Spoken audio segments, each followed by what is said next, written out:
Happy Friday. How's everybody doing? This is Craig Modelmog with this week's episode of Wall Street X's and O's. Today is Friday, July 2nd. Can you believe that? Half the year is gone. Crazy. That's all I can say. Crazy, crazy. Time flies. Whether you're having fun or not is what I say. So you know what? You might as well have fun. And that's what we're going to do today. But before we kick things off, we're going to get to the disclaimer that I am required to distribute via the regulators because I don't want to get in trouble for sure. And basically this content is presented for informational purposes only. None of the information contained herein constitute an offer to sell and or solicitation of an offer to buy a security or investment vehicle, nor does it constitute an investment recommendation, legal, tax advice, accounting advice, investment advice, whatever else advice you could decide. Investments can and will lose money, and they are not FDIC insured. So without further ado, we're going to get cranking here. I got a good show today. We're going to give a little COVID update.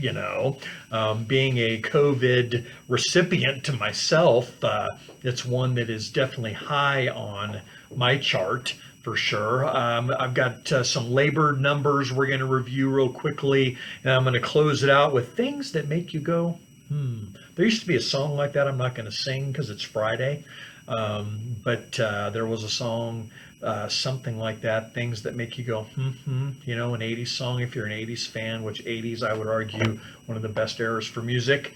You know what? It's good stuff. It's good stuff. So I'm excited. So anyway, let's kick it off here. COVID. Let's get on here. Nearly all the COVID-19 deaths that are being reported in the United States right now are among those who are not vaccinated. It says the number of deaths per day has slowed down, and this is from the Associated Press, to only 300, down from a peak of 3,400 a day back in January of 2021. So that's definitely a positive. They've been tracking the total number of hospitalizations, of which of those now being hospitalized, of those, how many were not vaccinated? See, is this deal working? Okay. As of Sunday, I will be fully vaccinated. My doctors gave me the thumbs up to go out and get mine. So I am almost to be fully vaccinated. And I'm going to celebrate on the 4th of July by going to the Rockies with my family. My son and my daughter are both coming back this weekend. So I'm a little fired up, to say the least. But anyway, if you look at for the month, and this is data in the month of May. Okay, granted, I know we're in July, but the data lags a little bit from when it's reported. There were 107,000 COVID hospitalizations that were reported. Fewer than 1,200 of them were vaccinated. Okay, so if you're not vaccinated, just be smart. Okay, stay outside, social distance, wear your mask when you're inside. You know what? That's just the gig. Basically, 99% of hospitalizations were unvaccinated people. That is a good thing. The CDC is referring to infections in vaccinated people as a real breakthrough.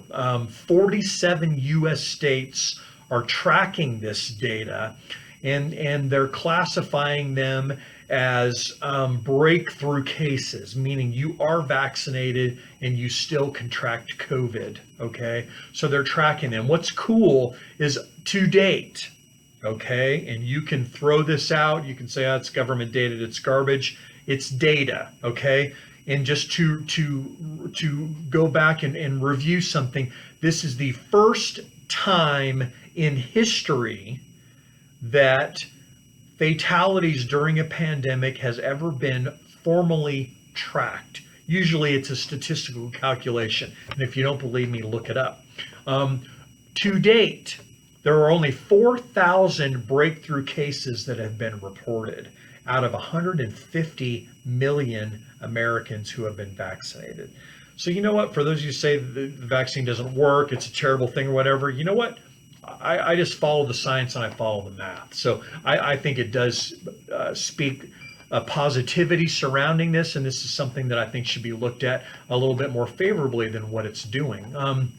I do think this is becoming more important because we've got a Delta variant out there right now that is 60% more contagious is what the science is saying, than the initial variants, okay, which it was already highly contagious.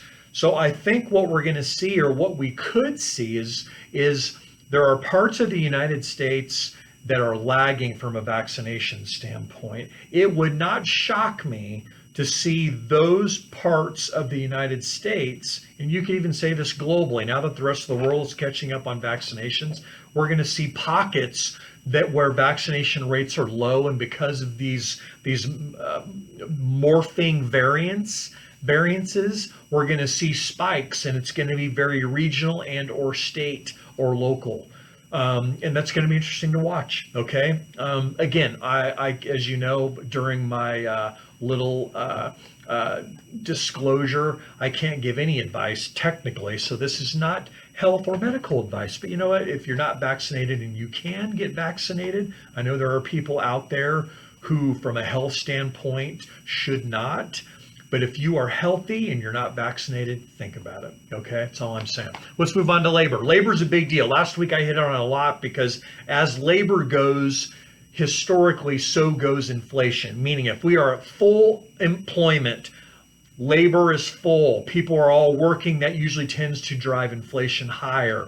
As unemployment expands and grows, inflation usually drops. Demand, supply. Okay, it's a simple economics problem.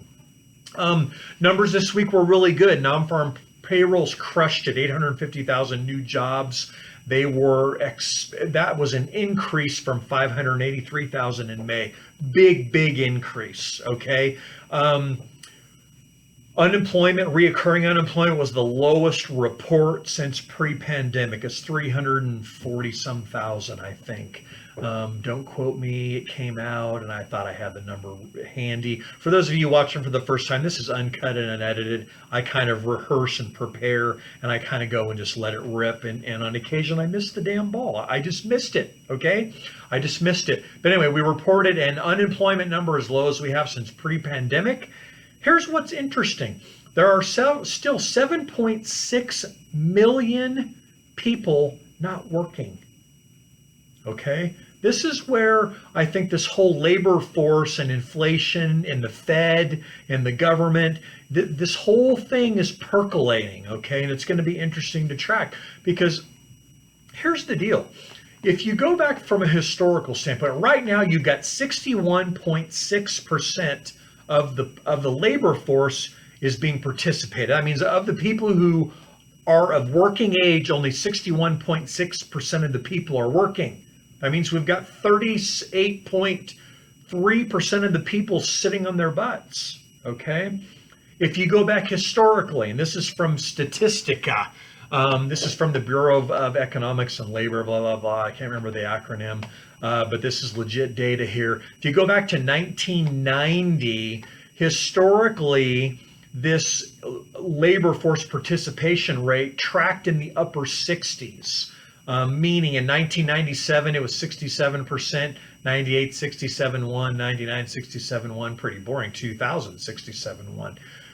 It has dropped 10% since then. Now, if you go back, labor bottomed in 2014. It then bottomed at 62.7% and then slowly rose up until 2019 to 63.1. So we started this kind of retracing of getting people working, and the labor force was starting to expand. Then it fell off the stinking cliff again.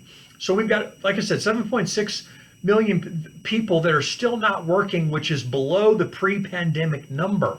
That is going to be an interesting number to focus on because, again, labor force dictates a lot of things, particularly when you're focused on inflation. And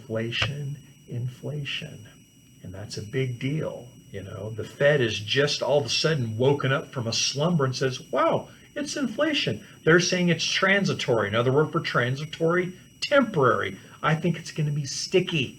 I don't think it's going to go away. And I'm anxious to see how the market is going to handle that. Okay. Right now, the data shows continued expansion in the economy, and it shows continued increase in inflation. I think as we get into the third quarter moving forward, I think we're going to see slower growth, but it's still going to be at a higher rate than historically we've experienced. So again, we've got all these interesting data points that it's going to be fascinating to watch how the market handles it. What do? You keep your eye on the ball, you focus on the numbers, you make good, sound decisions based on mathematical computations and data. That's what I do. Anyway, moving on here. We're going to get going. Here's some interesting things. At this point in time, the market simply does not care about risk. It doesn't care about the future state of risk profile, whether it's far into the future or whether it's short term. Okay, there's a saying that people say from an investment standpoint that says risk happens slowly and then all at once. Okay, case in point, they started calling the housing meltdown in 2005. When did it actually happen?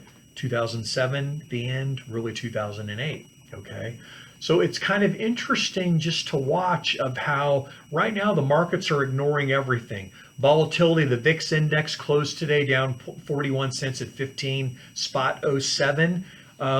I've been calling for 13, 14 level VIX reports. It wouldn't shock me if we get that. Okay, so things that make you go, here's some interesting questions. I'm going to ask you a question and I'm going to provide an answer. And we're going to do this a couple times and it's going to get me to where I want to go. The last 13 years from a historical standpoint has been exceptional. It's been remarkable about what we've seen. And this is not to the good side. This is from a debt standpoint, which this is good. Question number one, how much debt did the U.S. federal government carry at the end of 2007? $9.2 trillion. That was the end of 07. That was pre-financial crisis. How much did the U.S. government carry at the end of the first quarter of 2021? $28.1 trillion. That's an increase of 205%, just over 13 years, or 19 trillion. Interesting, huh?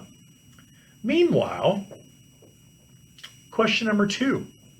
What was the size of the Federal Reserve's balance sheet? This is what the Federal Reserve buys and sells from to help manage the flow in the economy, okay? At the end of 2007, what did their balance sheet look like? They had a balance sheet of positive. This means they owned, usually it's debt, government treasuries traditionally, although they have ventured outside of that during the pandemic and actually bought corporate bonds, junk bonds, a bunch of crap. I was going to say another word, but I didn't want to cuss and get in trouble by my mom and my wife, so I didn't. Anyway, we had $922 billion on the Fed balance sheet at the end of 2007. As of June 23rd, 2021, the Fed's balance sheet was $8.1 trillion. That was an increase of 778% in 13 years, or $7.2 trillion to be specific.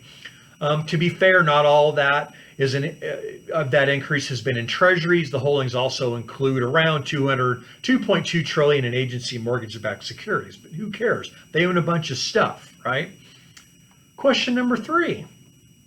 What was the U.S. GDP? That's gross domestic productivity. That's how fast is the GDP. At the end of 2007, it was $14.7 trillion. That was what did our country produce from a revenue. If the country was a company, what did it produce in revenue? $14.7 trillion. What was it at the end of Q1 in 2021? 22.1 trillion annualized. That's an increase of just 50% over 13 years, or 7.4 trillion. So essentially the US debt has grown by 19 trillion, 7 trillion of which sits on the Fed balance sheet, while the US GDP has risen only by 7.4 trillion. Isn't that interesting? Just as our growth has come from a standpoint of revenue as a country, our debt has grown actually in the same amount. Fascinating, huh? If you get to the end of 2007, our GDP stood at 62%. Our U.S. debt, let me start over here, to GDP. So this is how much debt do we hold versus how much money do we make. Our debt was 62% of what we made. Okay, so if you made $100,000 as an example, that means you'd have $62,000 in debt if you wanted to look at it from a people standpoint. All right, at the end of Q1, it was 127%. So if you made 100 grand in a year, that means that your debt would be 127,000. Going in the wrong direction. I'm just telling you, wrong direction. From a debt standpoint, financial planning standpoint, wrong directions. Let me add some context to this here. Okay, our U.S. debt to GDP was between 30 and 40% from 1965 to 1985. It then rose from 40% to 60% in the 7 years from 1985 to 1992, but remained plus or minus 60% of GDP from 1990 through 2007. We've truly been on a completely different fiscal and monetary path for the last 13 years than we were in the preceding 45 years. This is where things really have changed, and this is not blaming it on either party. This is both parties getting out the checkbook, and you see me do this, passing out dough. You can't do that. It doesn't work, okay? Historically, if you go back, we operated at a zero debt to GDP back in 1865, okay, which was on the back of the Civil War. Then it rose up to 5% by the year 1900, okay. Debt to GDP reached 110% in the 1940s on the back of World War II. But then what did? They paid it off. It fell back to less than 30% by 1970. This time around, the increase has been unrelated to a major conflict. See, historically speaking, it was usually a war that generated a massive debt, which then was paid down or paid off. Now, we don't have any wars that you can blame it on. We're just spending dough, okay? This is going to catch up eventually. But hang on, don't panic. You have a bunch of people say, oh my gosh, it's going to fall apart. The banks are going away. Should I pull my money out of the banks? Everything's going to hell in a handbasket. It's not yet, okay? It's just not. So we have to keep focused on this stuff, okay? For further perspective, the 127% debt to GDP, which is what we are now, okay? And I jumped ahead and then I was going to come back and I kind of jacked it up. And it's okay. It's just okay. The CBO, which they project what our U.S. debt does annually, they're saying over the next 30 years it's going to be in excess of 202%. That's an 11.5% increase. Here's what's more interesting. This adds some further perspective. The devil is in the details. Right now, our debt to GDP is 127%. We are tied for seventh most heavily indebted country on the planet.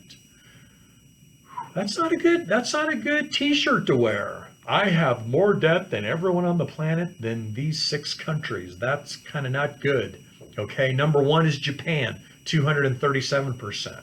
Japan's been a zombie economy for 40 years. Okay, Venezuela, not the highest quality place on the planet. They do have some good baseball players, not good from an economic standpoint. 214%. Sudan, I mean, seriously, 177%. Greece, wow, Greece was a train wreck. The Greek financial crisis, 174%. Lebanon, another train wreck of a country, 157%. And lastly, Italy, 133%. We are not being part of a good group here, people. And eventually it will catch up. Just not yet. It's going to take time. But it really gets down to, again, managing risk. You have to always be managing risk. You have to be measuring and mapping what's going on, and you have to pay attention. That is the key, okay? You have to have a roadmap that's going to guide you through all the twists and turns that we encounter when it comes to investing for our retirement or in our retirement. And that's the kicker of what I focus on. It's what we all should focus on. Okay, so the kicker is this. Debt is part of the world we live in today. It is not going away. All right. it is going to start impacting things differently than it has historically in the United States, because we're running at such a high debt load and we really don't know what to expect. These are kind of uncharted territories here. And you're seeing the government do things that they historically have not done. And we really don't know what the results are going to be. So the kicker is this: A, you don't panic, okay?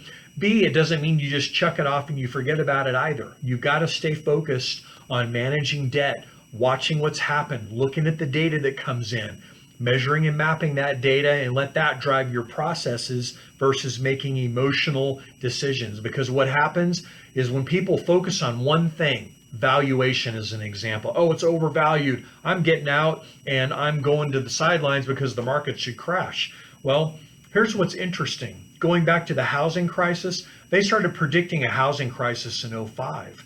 It took years to materialize. Right now, Wall Street and the institutions and the hedge funds are positioned net negative across the board, literally, on U.S. stocks. They are long bonds and they are long the U.S. dollar.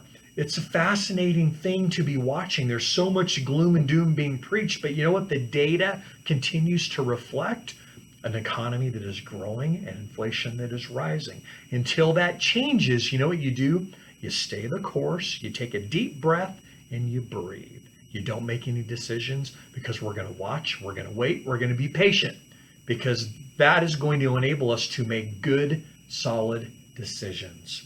In closing, it's always good to see you guys. Happy 4th of July. The last time I forgot to mention Happy Father's Day. Holy crap, how could you forget that? Dad, Happy Father's Day. I know I'm 2 stinking weeks late. Actually, I told him in person, but anyway. I'm fired up for the 4th of July. We're all very blessed to live in this country, contrary to what anybody thinks about it. It is still a wonderful place to live, and it is not as bad as it is reported to be, okay? That is a narrative, and I'm not going to get on my bench, my little footstool here, and start preaching, because I'll start cussing, because I think that it's a bunch of garbage how this country is being portrayed as a really bad place, and it's not. I think most of the United States people really are really good-natured, good people, and that there are small pockets that are being focused on, and small pockets are saying that it is reflective of the entire country. And you know what that is? You didn't hear it. You might, if you can read my lips. Who else said you can read my lips, no taxes? I don't remember. Anyway, I'm done. I've gone way too long. It's been good, though. Good stuff. We're going to continue to stay focused and keep our eyes focused on the ball, so that when the next curveball comes, we're going to hit that sucker out of the park. Craig Modelmog, Wall Street X's and O's, reporting July 2nd, 2021. Thank you for joining me today. Have a fabulous 4th of July weekend, and I am